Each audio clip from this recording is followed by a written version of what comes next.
Hello everyone. Standard 11th ओसी में हमने revision start कर दिया था। आज हम सेक्शन वाइज रिवीजन स्टार्ट कर रहे हैं। तो सबसे जो पहले चैप्टर 2 का हमने रिवीजन कंप्लीट कर लिया है। हम अब चैप्टर नंबर 2 के सेक्शन ए का रिवीजन आज हम करने वाले हैं। तो सेक्शन ए में मल्टीपल चॉइस क्वेश्चंस जो हैं वो आते हैं। तो वो जो क्वेश्चंस हैं वो हमने टेक्स्ट बुक के, तो लास्ट जो रिवीजन का वीडियो था उसमें टेक्स्ट बुक के सारे कवर कर लिए, लेकिन आज हम जो एक्स्ट्रा MCQs है वो करने वाले हैं। कि जो एक्स्ट्रा MCQs आपको, ये जो MCQs हैं वो अपनी नोटबुक में भी लिखने हैं कि आपको जो एक्स्ट्रा बुक में से ढूंढे हुए वो सारे MCQs आपको मिले और आप उसको लर्न करके आपकी FA2 एग्ज़ाम है उसमें आप बहुत ही आसानी से आप पढ़ पाओ। इसलिए ये सारे जो क्वेश्चंस हैं वो एक्स्ट्रा क्वेश्चंस हैं जो टेक्स्ट बुक की एक्सरसाइज में नहीं है और हम ये कर रहे हैं। तो ये आपको अपनी नोटबुक में लिख देने हैं। The first question is, to which insurance the principle of indemnity does not apply. कौन से इंश्योरेंस में प्रिंसिपल ऑफ इंडेमनिटी अप्लाई नहीं होता? फायर, मरीन, एक्सीडेंट के लाइफ। तो लाइफ है वो जो है वो अनप्रिडिक्टेबल है और कुछ उसका डिसाइड नहीं होता कि लाइफ में क्या होने वाला है। तो the answer will be life. Question number 2 is, which is the basic concept of insurance. Insurance का बेसिक कॉन्सेप्ट क्या है? इंश्योरेंस का मेन कॉन्सेप्ट क्या है? तो सोशल, इकोनॉमिक, पॉलिटिकल के रिलीजियस। तो main concept of insurance is social. तो answer will be option number A. Question number 3 is, how many are the main types of insurance. Main types of insurance कितने हैं? तो there are 2 types of insurance. Answer will be A2। Question number 4, which insurance give facility to support and saving in old as.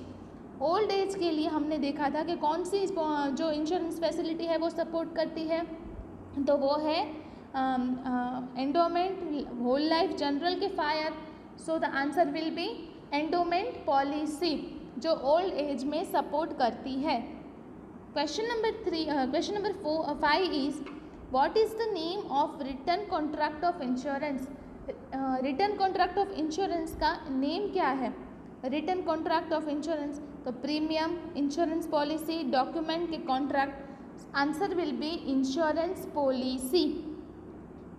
जो return contract of insurance होता है उसको हम insurance policy बोलते हैं।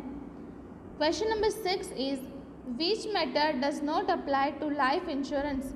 लाइफ इंश्योरेंस में इसमें से क्या अप्लाई नहीं होता है?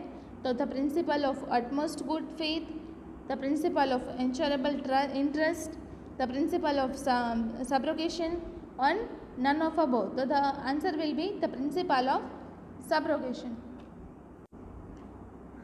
Question number 7 is, in India, what percentage of post offices are situated in village areas?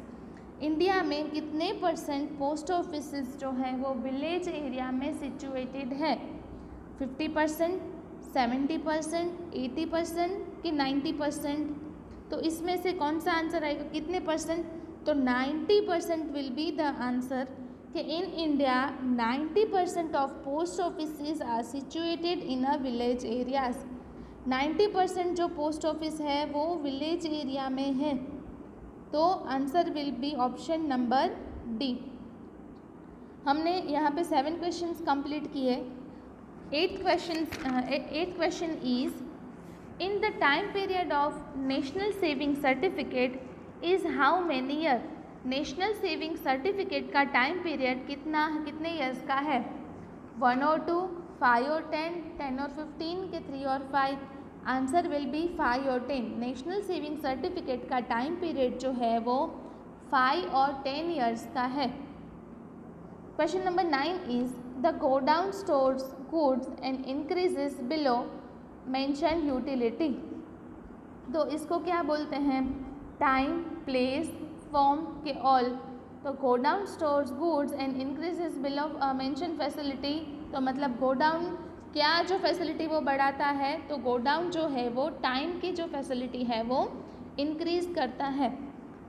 Question number 10, the services of below mention godowns are expensive. इसमें से कौन से गो डाउन की सर्विसेज जो है वो एक्सपेंसिव है? तो कौन से गो डाउन की सर्विसेज एक्सपेंसिव है? प्राइवेट, पब्लिक, स्पेशल के जनरल। तो स्पेशल गो डाउन की जो सर्विसेज है वो एक्सपेंसिव है।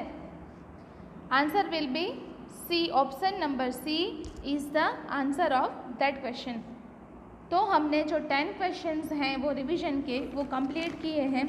आपको जो होम असाइनमेंट में ये मैंने जो क्वेश्चंस आपको वीडियो में दिखाए वो क्वेश्चन तो आपको लिखने ही हैं, और ये जो क्वेश्चंस हैं वो लर्न भी करने हैं FA2 की एग्ज़ाम के लिए। ऐसा नहीं है कि जितना रिवीजन करवाया है इतना ही एग्ज़ाम में आने वाला है, ऐसा कभी भी नहीं होता है। आपको सब कुछ पढ़ना तो पड़ेगा ही, लेकिन आपको ये जो है वो हेल्प हो सकती है कि आपको जो सादा कुछ पढ़ना है तो ये हेल्प हो सकती है, लेकिन ऐसा कभी भी नहीं है कि रिवीजन जितना करवाया है उसमें से ही पेपर होगा, ऐसा नहीं होगा। आपको होम असाइनमेंट में आपको आपकी स्क्रीन पे ये जो क्वेश्चंस दिख रहे हैं 7 क्वेश्चंस, वो आपको होम असाइनमेंट में करने हैं। हमने 10 क्वेश्चंस जो हैं वो रिवीजन के जो वीडियो है उसमें देखे हैं। अब आपको ये 7 क्वेश्चंस जो आपकी स्क्रीन पे दिख रहे हैं वो आपको होम असाइनमेंट में लिखने हैं अपनी नोटबुक में रिवीजन का हेडिंग मार के, और ये 10 + 7 ये 17 क्वेश्चंस आपको लिखने हैं। आप ऑप्शन नहीं लिखोगे तो चलेगा, लेकिन आंसर डायरेक्टली लिख देना, कोई प्रॉब्लम नहीं है। लेकिन जो होम असाइनमेंट है वो टाइम टू टाइम सबमिट करना है। Thank you.